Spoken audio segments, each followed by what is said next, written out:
Our last speaker came at the end of our broadcast in October, and he did his 10 commandments of teaching, and it was so inspirational we had to bring him back. So I'd like to bring out fourth grade teacher from Nellie K. Parker Elementary School in Hackensack, New Jersey, Toney Jackson, to perform his original piece, Speaking of Voice. Tony?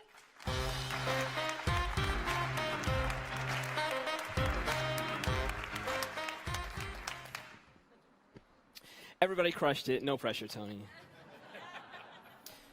So speaking of voice, when I watch this recording back, I will hear my voice and I will cringe at the sound. It happens every time. If it's played in a room full of people, I hear it and instantly look to the ground.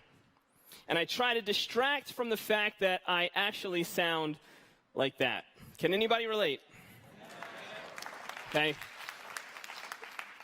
So the reason that we cringe at the sound of our own voice recorded is that what we hear when we speak is vibration that's passed through our vocal folds, exits our mouth, and then travels around in our own skull as it enters our own ears distorted. So often we think that we know our voice, but we're wrong if we don't listen enough to our own voice recorded. I know. There's something seemingly odd about taking time to listen to your own voice. It's nice when others do it. Sometimes it's just nice to know that someone is willing to listen, that what we have to say matters enough that others will put their own voice aside to pay attention, which costs nothing and can mean everything. If the act of listening can lead to learning, then let's start listing the voices that we've heard the least and then listen until we've turned their pleas for acknowledgement into praise and encouragement to speak so loudly that we can't even hear ourselves think, because that's how we discover what's missing. So think of our mission. This is our mission. To teach is to reach inside of beings to find the passions that drive them. And if we're doing it right, we're invited along for the ride. If we're doing it wrong, then we're not really trying to guide them, we're just trying to drive. And we need to get out of the driver's seat if the phrase student-driven means anything. If anything, we are co-navigators.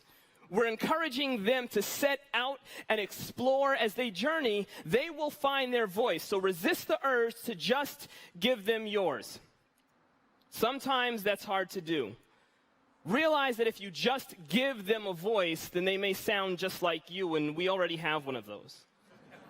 So we need every young mind to stretch and open like sunflowers in full bloom. It takes time and care and acceptance that learning can't be confined to the walls of a classroom. Every child needs and deserves to be seen and be heard.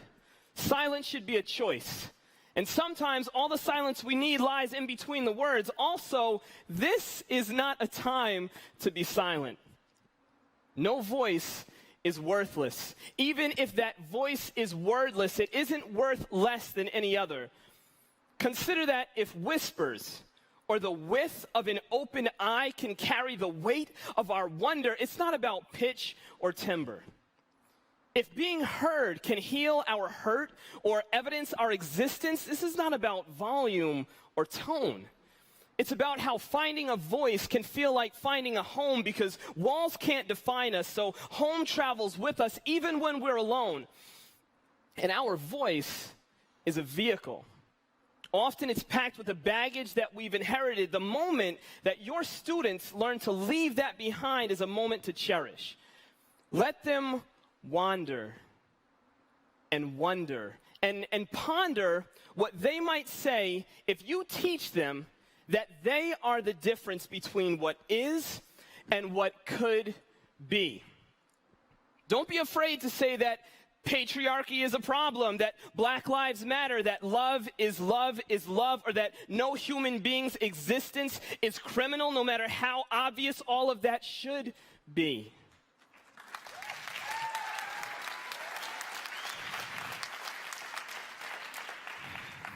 Because they need to hear you speak too, to know that you speak truth. It's not about replacing a tool, it's about changing a mindset. It's about helping them find and display a jewel that they haven't been able to mine yet. We need them thinking outside of the boxes that we've built. Teach them thoughts need not be confined to words, nor words to pages, and watch them go from talking about what needs to change to becoming the changes. When I watch this back, I will hear my voice and I will still cringe at the sound. It happens every time. But just knowing that people are hearing it leads me to feeling that if one thought touches one mind because of one voice at the right time, then it's worth it to teach and empower every student to raise their own. Thank you.